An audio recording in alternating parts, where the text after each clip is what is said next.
사도신경으로 우리의 신앙을 고백합니다. 전능하사 천지를 만드신 하나님 아버지를 내가 믿사오며 그 외아들 우리 주 예수 그리스도를 믿사오니 이는 성령으로 잉태하사 동정녀 마리아에게 나시고 본디오 빌라도에게 고난을 받으사 십자가에 못 박혀 죽으시고 장사한 지 사흘 만에 죽은 자 가운데에서 다시 살아나시며 하늘에 오르사 전능하신 하나님 우편에 앉아 계시다가 저희로서 산 자와 죽은 자를 심판하러 오시리라.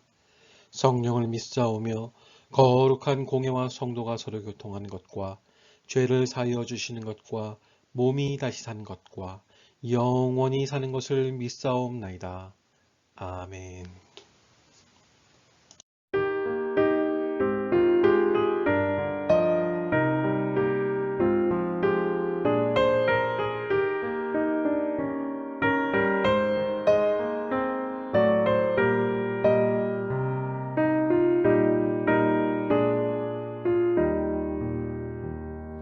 선한 목자 되신 우리 주 항상 인도하시고 푸른 풀밭 좋은 곳에서 우리 먹여주소서. 선한 목자 곳에 주여 항상 인도하소서. 선한 목자 곳에 주여 항상 인도하소서. 양의 문이 되신 예수여 우리 영접하시고 길을 잃은 양의 무리를 항상 인도하소서. 선한 목자 곳에 주여 기도 들어주소서. 선한 목자 곳에 주여 기도 들어주소서.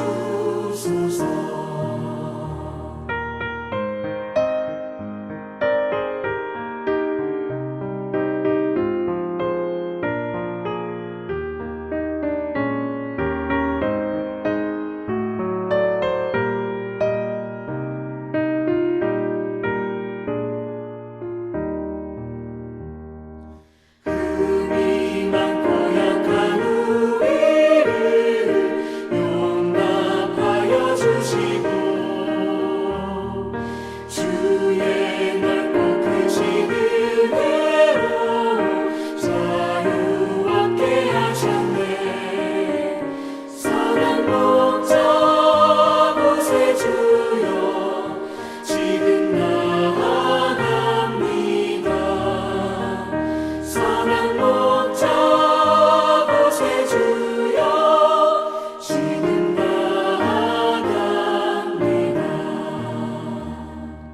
일찍 주의 뜻을 따라서 살아가게 하시고 주의 크신 사랑 베푸사 따라가게 하소서. 선한 목자 곳에 주여 항상 인도하소서. 선한 목자 곳에 주여 항상 인도하소서. 아멘.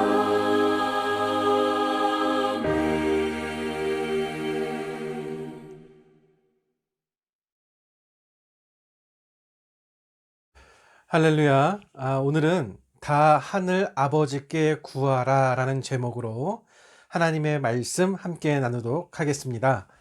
우리는 이 한 해를 시작하면서요, 여러 가지 이유 때문에 계획을 세우게 됩니다. 그러나 우리의 시간은 한정되어 있기 때문에 그 일들을 다 할 수가 없습니다.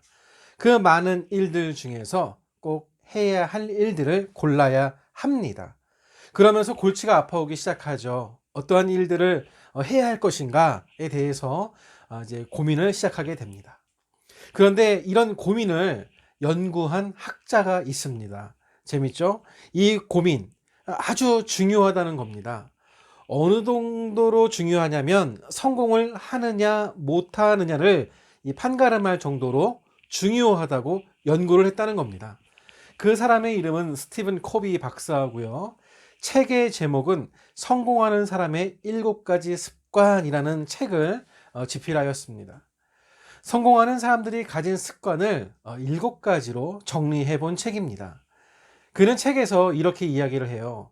성공하는 사람들의 습관을 자기가 연구를 해봤다는 겁니다. 그런데 보통의 사람들과는 거의 비슷한데 하나가 다르다는 겁니다.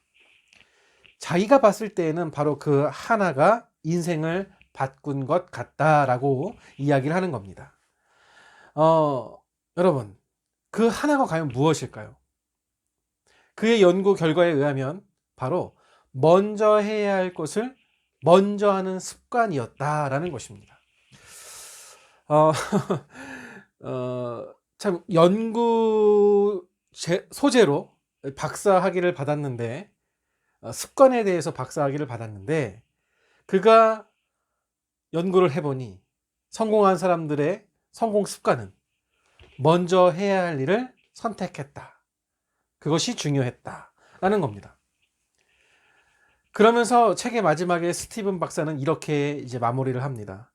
대부분의 사람들은 덜 중요하지만 급한 일에 붙들려서 중요하지만 덜 급한 일을 하지 못했다 이야기합니다. 그러니까 이렇습니다. 대부분 성공하지 못하는 사람들은 중요한 일보다는 급한 일을 먼저 처리했다라는 겁니다. 그래서 중요한 일을 놓치고서 살아가고 있음을 그가 이 책을 통해서 지적을 하고 있는 것입니다. 여러분, 그런데요, 이 스티븐 박사의 이 지적은 우리 크리스찬에게도 공감과 교훈을 주고 있습니다. 우리가 기독교인으로서 신앙생활을 할 때에요, 우리가 우선적으로 해야 할 중요하고 급한 일들이 있습니다. 오늘 예수님께서 그것에 대해서 우리에게 말씀해 주고 계신 것입니다. 예수님께서는 이렇게 이야기하십니다. 그것은 먼저 그의 나라와 그의 의를 구하라. 그것이 가장 먼저라는 것입니다. 먼저라고 하는 것은요, 단순히 급한 일이 아니라 우선적으로 해야 할 중요한 일을 말합니다. 그것은 먼저 그의 나라와 의를 구하면서 살아가는 것이라는 겁니다. 이것이 중요하고 이것이 급한 일이라고 예수님께서 우리에게 말씀해 주고 계신 겁니다. 여러분, 오늘 말씀을 통해서 하나님께서 먼저 하길 원하시는 것들을 깨달아서 하나님의 사랑을 풍성하게 경험하시는 저와 여러분들 되시기를 이 시간 간절히 소원합니다. 첫 번째로 먼저 하나님의 나라를 구하면서 살아가라고 예수님께서 우리에게 말씀하십니다. 오늘 말씀 우리에게 먼저 그의 나라와 의를 구하는 사람들이 되라고 하십니다. 그의 나라라고 할 때 그는 하나님을 말씀하고요. 곧 기독교인은 하나님의 나라와 하나님의 의를 가장 우선적으로 구하면서 살아가야 하는 책임이 있다라는 말씀을 해주고 계신 겁니다. 여기서 그 아주 중요한 표현이 있는데요. 하나님 나라라는 이 표현, 여기서 이 나라라는 단어는 이 바실레이아, 그러니까 하나님께서 통치하시는 왕국을 의미합니다. 그러니까 하나님의 나라라는 표현은 하나님께서 왕이 되셔서 우리를 통치하시는 왕국이라는 개념인데요. 말씀을 정리해보면 이렇습니다. 기독교인이라면 먼저 하나님의 나라가 이 땅 가운데 이루어지기를 위해서 하나님의 통치를 받으면서 살아가는 사람이 되십시오라는 그런 말씀의 내용이 되겠습니다. 이 말씀은 이 사도 바울도 빌립보서를 통해 우리에게 같이 증거하고 있는데요. 빌립보서 3장 20절에 보면 오직 우리의 시민권은 하늘에 있는지라 거기로서 구원하는 자 곧 주 예수 그리스도를 기다리노니. 아멘. 사도 바울이 생활했던 당시에 가장 강력했던 시민권은 로마의 시민권이었습니다. 로마의 시민권을 가지게 되면 로마 제국의 보호를 받을 수가 있기 때문이었습니다. 이런 일이 있었습니다. 사도 바울이 복음을 전하다가 이 사람들로부터 폭행을 당하는 일이 있었는데요. 이를 중지하던 로마 군인에게 사도 바울이 나는 로마의 시민권자입니다 라고 말을 했더니 그 순간부터 로마 군인들이 사도 바울을 보호해주며 로마 시민으로서 대우를 해주는 사건이 있었습니다. 그런 경험을 했던 사도 바울이지만 그럼에도 기독교인으로서 가져야 할 시민권은 로마 시민권이 아니라 하늘에 속한 시민권, 그 시민권을 가지라고 백성들에게 이야기를 해주었던 것입니다. 사도 바울은 확실히 알고 있었습니다. 이 땅의 나라가 아무리 대단해 보여도 영원하지 않음을 알고 있었습니다. 끝이 있다는 겁니다. 그렇지만 하나님의 나라는 영생하도록 있는 나라이니 그 나라의 백성이 되어라. 그 나라의 백성의 시민권을 가져라 라고 빌립보 사람들에게 목숨을 걸고 선포하고 있었던 것입니다. 그러면서 오늘 말씀은 그 하나님의 나라도 구해야 하지만 그 다음에 의를 구하라고 말씀하십니다. 여기서 나라도 구하고 의를 구하라는 말씀은 이게 먼저다가 아니라 같이 구할 것을 말씀해 주고 있음을 우리가 기억해야겠습니다. 여기서 의라고 하는 것은 옳고 정당한 것을 의미하는데 이것은 사람이 줄 수 있는 것이 아닙니다. 이 땅에 절대적인 의는 오직 하나님께만 있습니다. 여러분, 사람이 착해봐야 한계가 있고요. 사람이 옳고 정당해 봐야 한계가 있는 것입니다. 그런데 이 모든 것을 소유하시고 주인 되시는, 그러니까 우리에게 주실 수 있는 분은 하나님이라는 겁니다. 아주 중요합니다. 그 의로우신 하나님의 말씀, 그 뜻대로 살아갈 때에 의를 구할 수 있다는 말씀인 것입니다. 그렇기 때문에 오늘 말씀은 하나님의 말씀에 귀를 기울이라 이런 내용도 되겠습니다. 하나님께서 어떠한 나라를 꿈꾸시며 이루시고자 하시는지를 너희들이, 백성들이, 성도들이 관심을 갖고 찾아보면서 하나님의 뜻을 구하면서 살아가는 자세를 소유해라 라는 것이 오늘 말씀의 핵심 내용이 되겠습니다. 여러분, 오늘날 우리의 삶은 어떻죠? 하나님의 나라보다는 내가 원하는 나라를 구하는 이 삶의 그런 성향들을 우리가 많이 갖고 있습니다. 가정 안에서 하나님의 뜻이 이루어지는 것보다 내가 왕이 되어서 내 뜻이 이루어지는 나라가 되기를 바라며 살아가는 사람들이 많이 있습니다. 교회가, 또 직장이, 또 이런 사업터가, 학교가 하나님의 뜻으로 움직이는 것이 아니라 내가 주인 되어서, 내가 왕이 되어서 내 의지대로 펼칠 그런 나라를 바라며 살아가는 것이 이 시대인 것입니다.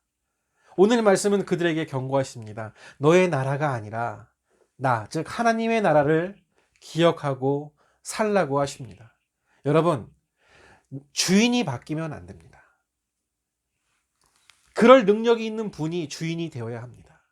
여러분, 팀의 감독도 유능한 감독이야 그 팀을 이끌고 우승을 할 수 있는 것입니다. 전쟁의 장군도 능력이 있어야 그 전쟁에서 나를 구해주고 나라를 승리하게 만들 수 있는 것입니다. 우리 하나님은 우리의 왕이십니다. 우리의 주인이십니다. 믿으십니까? 왕이신 하나님을 전적으로 믿고 따라야 합니다. 그리하여 주님이 주시는 은혜로 이 땅의 풍성한 은혜를 누리는 우리가 되어야 합니다. 여러분, 그 하나님을 믿고 의지합시다. 그래서 그 하나님께서 주시는 풍성한 은혜를 누리시는 저와 여러분들 되시기를 이 시간 간절히 소원합니다. 두 번째로, 그럼에도 불구하고 예수님은 너무나 많은 이 땅의 사람들이 하나님의 나라와 의를 구하지 못하고 살아가고 있다라고 지적하고 계십니다. 그 이유는 이렇습니다.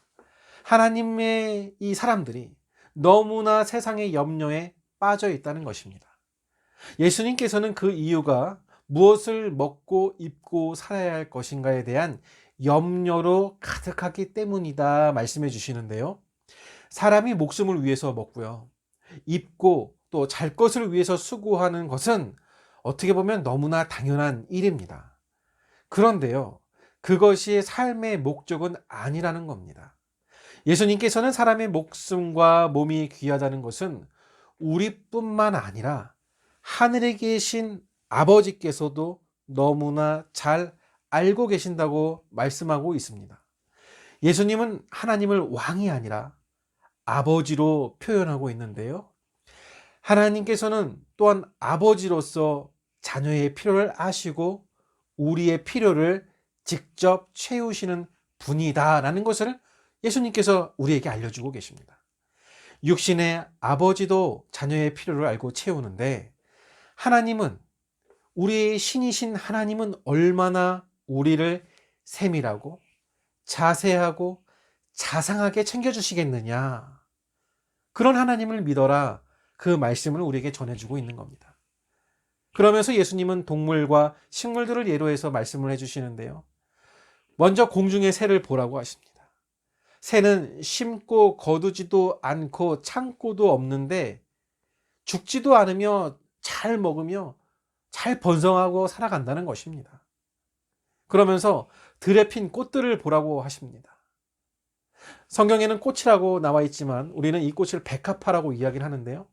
백합은 그저 꽃일 뿐인데 아무것도 할 수 없는 그저 이쁜 꽃인데 그럼에도 불구하고 솔로몬이 입었던 화려의 의복과 또 솔로몬이 누렸던 그 수많은 영광들보다도 이 백합이 더 아름답다는 것이죠. 아무리 그의 능력이 뛰어나도 들에 핀 이 백합꽃 하나만 갖지 못하다, 이런 말씀을 하셨습니다. 그런데 이렇게 새를 먹이시고 꽃을 입히신 분이 하나님이시라는 것입니다. 그런데 사람은 이러한 짐승이나 식물보다도 귀하니 걱정하지 말고 내가 더 잘 보살피겠다 믿어라. 누구를요? 네, 우리를요. 하나님께서 우리를 자녀 삼아 잘 보살펴 주실 테니 걱정하지 말라고 말씀해 주시는 것입니다. 그러시면서 너희가 해야 할 것이 있는데 걱정은 하지 말고 이것을 해라. 그게 무엇이죠? 하나님의 나라와 하나님의 의를 구하라고 계속하여 말씀하시는 겁니다. 그러면 너를 책임지실 것이다. 아멘이십니까? 생명의 말씀을 우리에게 주고 계신 겁니다. 할렐루야. 얼마나 귀합니까? 감사합니까? 누가 나를 위하여 먹을 것, 입을 것 걱정하지 말라고 말을 해주겠습니까? 너무나 감사합니다. 그런 하나님과 우리 사이를 시샘하고 꼴보기 싫어하는 존재가 있습니다. 사탄이죠. 너무 싫어합니다. 우리를 지옥 나라로 끌고 가야 하는데 우리가 하나님과의 관계가 너무 좋아지면 데리고 갈 사람이 없어지잖아요. 그래서 사탄이 기가 막힌 아이디어를 내놓는데요. 그것이 무엇이냐 하면 다른 것에 염려하며 살아가도록 관심을 돌려버리는 것입니다. 저번 주 말씀을 기억하십니까? 누가복음 8장이었죠. 씨 뿌리는 자의 비유를 보면 하나님의 말씀이 씨앗이 사람 마음밭에 뿌려집니다. 그 모습을 이야기하시죠. 말씀의 씨앗은 이 길가 같은 마음에 떨어지기도 하고 돌밭에도 떨어지기도 하고, 그런데 어떤 씨앗은 가시떨기와 같은 마음밭에 떨어지기도 한다. 이런 말씀을 우리가 나눴지 않습니까? 그러면서 예수님이 이렇게 말씀하시죠. 누가복음 8장 14절에 가시떨기에 떨어졌다는 것은 말씀을 들은 자니 지내는 중 이생의 염려와 재리와 일락기운에 막혀 온전히 결실치 못하는 자다 말씀하십니다. 사람들이 하나님의 나라를 구하지 못하고 살아가는 이유가 바로 이 세상에 대한 염려 때문이라는 것입니다. 그리고 세상의 염려와 근심은 우리의 삶 속에서 하나님 아버지를 쏙 빼버리고 살아가도록 만들어버립니다. 사탄의 계략이죠. 목숨을 위해, 몸을 위해 자신의 능력으로 그 필요를 채워야 한다고 거짓으로 우리를 선동합니다. 그러니 날마다 어떻게 살아야 하는지 염려와 걱정에 사로잡혀 살아가게 되는 것이죠. 그러니까 우리가 매일 사탄에게 지는 겁니다. 그리고 돌아서서 안타까워하죠. 하나님 도와주세요. 외칩니다. 참 안타까운 것입니다.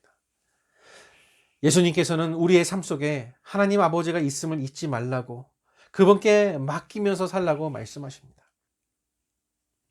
하나님께서 우리에게 생명을 주실 때에는요, 먹고 살 일은 하나님 아버지께서 책임져 주실 테니까 그 생명을 가지고, 그 몸을 가지고 하나님의 나라를 위하여 살아가라고 주신 것입니다.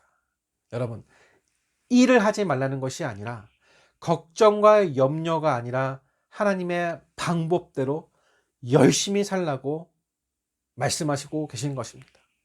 하나님은 우리가 썩어 없어지는 하찮은 것에 목숨을 걸고 헛된 수고하는 인생이 아니라 찬란한 하나님의 나라를 위해서 목숨 걸며 살아가기를 원하고 계신다는 겁니다.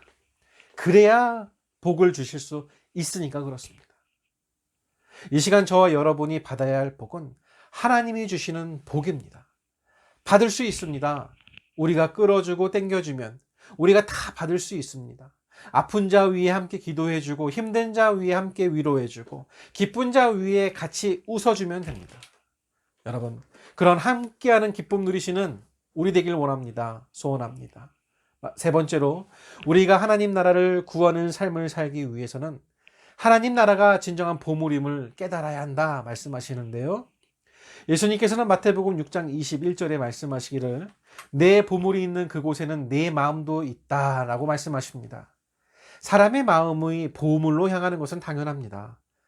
또 저 사람은 나에게 보물 같은 사람이다 생각하면 그 사람에게 마음이 갑니다. 내가 자동차를 보물로 여기면 내 마음이 그 자동차에 빼앗기게 되어 있습니다. 그런데 예수님을 믿는 사람들의 이 변화 중에 하나가 바로 그 보물을 보는 눈이 바뀐다는 것입니다. 사도 바울이 예수 그리스도를 만나게 된 후에 고백하는 것은 진정한 보배가, 참 보배가 무엇인지 알게 되었다는 고백을 합니다. 고린도후서 4장 7절에 사도 바울은 고린도 교인들에게 이렇게 말합니다. 우리가 이 보배를 질 그릇에 가졌으니 이는 심히 큰 능력은 하나님께 있고 우리에게 있지 아니함을 알게 하려 함이라 말씀하셨습니다. 그동안 사도 바울이 보배라고 여겼던 것들이 있다는 겁니다. 자신의 혈통, 자신의 학문, 자신의 스승에 대해서 자랑했습니다. 자신의 경건의 삶을 내세웠고 율법을 따른 삶을 자신이 잘 따랐음을 자랑했습니다. 이런 바울에게는요, 예수님은 유대민족의 배신자요, 그가 죽여야 할 대상이었고 보배가 아니라 증오의 존재였습니다. 그런데 예수님을 만나니까 변화되어집니다. 진정한 보배는 예수 그리스도시요 복음이며 그동안 자신이 이루어 놓은 곳은 다 배설물과 같더라, 이렇게 깨달았다고 합니다. 그렇습니다. 예수 그리스도를 믿게 되면 참 보배가 무엇인지를 알게 됩니다. 그전에는 물질과 자녀와 사람이 보배인 줄 알았는데, 나의 전부인 줄 알았는데, 이제는 그러한 것이 아니라 주님의 말씀이 보배요, 그분이 다스리는 그 나라가 보배임을 깨닫게 된다는 것입니다.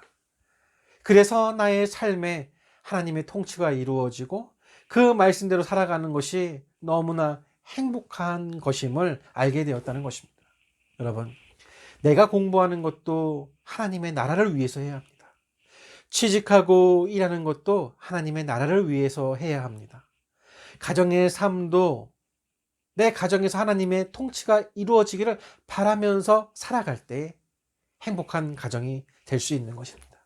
그 어떤 것보다 하나님이 우리 가운데 오셔서 하나님의 나라가 이루어지는 것이 최고의 가치, 최고의 보배임을 우리는 믿기 때문입니다. 오늘의 말씀을 정리하겠습니다. 여러분, 저 높은 산맥의 큰 숲은요, 결국 한 그루의 나무로부터 시작합니다. 그 나무가 모이고 큰 숲을 이루게 됨을 우리는 잘 알고 있습니다. 결국 먼저 해야 할 일은 한 그루의 건강하고 튼튼한 나무를 잘 심어야 합니다. 우리의 신앙생활도 마찬가지입니다. 먼저 해야 할 일이 분명히 있습니다. 그것은 하나님의 나라와 그의 의를 구하는 일입니다. 하나님께서 우리에게 생명을 주실 때 먹고 살기 위해서 이 땅에서 아둥바둥 살아라, 이렇게 주신 것이 아닙니다. 육신을 위해서 썩어 없어질 것을 위해서 이 땅에서 힘들게 살아라 이렇게 주신 것이 아닙니다. 하나님을 더 잘 섬기고 세상의 물질보다 하나님의 나라를 더 기뻐해라. 이런 이유로 우리에게 주신 것입니다. 오늘 말씀은 하나님께서 원하고 기뻐하시는 일을 먼저 하라고 우리에게 명령하시는 말씀입니다. 하나님의 말씀이 내 삶을 통해서 하나하나 이루어지는, 그러니까 우리는 이 이루어진다는 걸 성취되는 것을 귀하게 여기며 기쁨으로 여기며 말씀에 순종하며 살아갈 때 하나님의 나라가 우리 가운데 우리의 삶에 임하는 그 영광된 삶을 우리가 살아가게 되는 것입니다. 간절히 우리는 원해야 합니다. 오늘도 하나님의 나라가 나를 통치하시기를, 내 삶에 이루어지시기를, 또 우리가 주님의 나라를 구하면서 살아갈 수 있기를 간절히 소원해야 합니다. 내가 속한 가정, 교회, 직장, 하나님의 뜻이 이루어지도록, 또 그곳에서 내가 하나님의 도구로 사용되어질 수 있도록, 내가 하나님의 기쁨이 되어질 수 있도록, 그러면 우리의 인생은 하나님께서 그에 합당한 복을 주시는, 복을 누리는 인생이 될 줄 믿습니다. 그런 사랑으로 풍성한 그런 인생을 누리시는 여러분들 되시기를 주님의 이름으로 축복합니다. 우리 기도하겠습니다. 하나님, 오늘 말씀을 통하여 우리의 신앙생활에 먼저 해야 할 것, 그것은 그의 나라와 의를 구하는 사람들이 되어라. 이 말씀을 오늘 알게 되었습니다. 내가 먼저가 아니라, 내가 좋아하는 보배가 중요한 게 아니라 하나님 알아가는 신앙의 자세가 하나님께서 기뻐하시는 것임을 알게 되었사오니 내가 그런 인생 되어서 하나님 더 기쁘게 해드리고 하나님의 사랑 더 많이 나누는 인생이 되고 하나님 때문에 행복하다고, 건강하다고, 축복받았다고 간증하며 살아가는 인생 될 수 있도록 주님 축복하여 주시옵소서. 하나님 중심 생활할 때에 성령 충만 주실 줄 믿습니다. 사탄막이 떠나갈 줄 믿습니다. 나를 아프게 하는 악한 모든 것들 떠나갈 줄 믿습니다. 그리고 근심, 걱정, 분냄, 짜증 예수의 피로 물리쳐 주실 줄 믿사오니 주여 나의 손을 잡아 이끄셔서 나로 하여금 주님의 축복의 도구가 되게 하여 주시고 일평생 주님께 감사의 고백 올려드리는 인생 되게 하여 주시옵소서. 하나님, 이 시간 우리의 마음에 감동 주셔서 11조의 마음, 감사의 마음, 작정 헌금의 마음을 주심에 이렇게 헌금 올려드리오니 받아주시옵고 하나님의 사역과 교회의 사역에 잘 사용되어질 수 있도록 드리는 헌금, 드리는 손길 위에 주의 축복을 더하여 주시기를 간절히 바라오며 이제는 우리 구주 예수 그리스도의 은혜와 하나님 아버지의 무한하신 사랑과 성령 하나님의 감화 감동 교통하심이 오직 주의 말씀이 나를 이끄시고 나를 책임지심을 믿는 우리 사랑하는 모든 성도들 머리 위에 이제로부터 영원토록 주의 은혜가 함께 있을지어다. 아멘.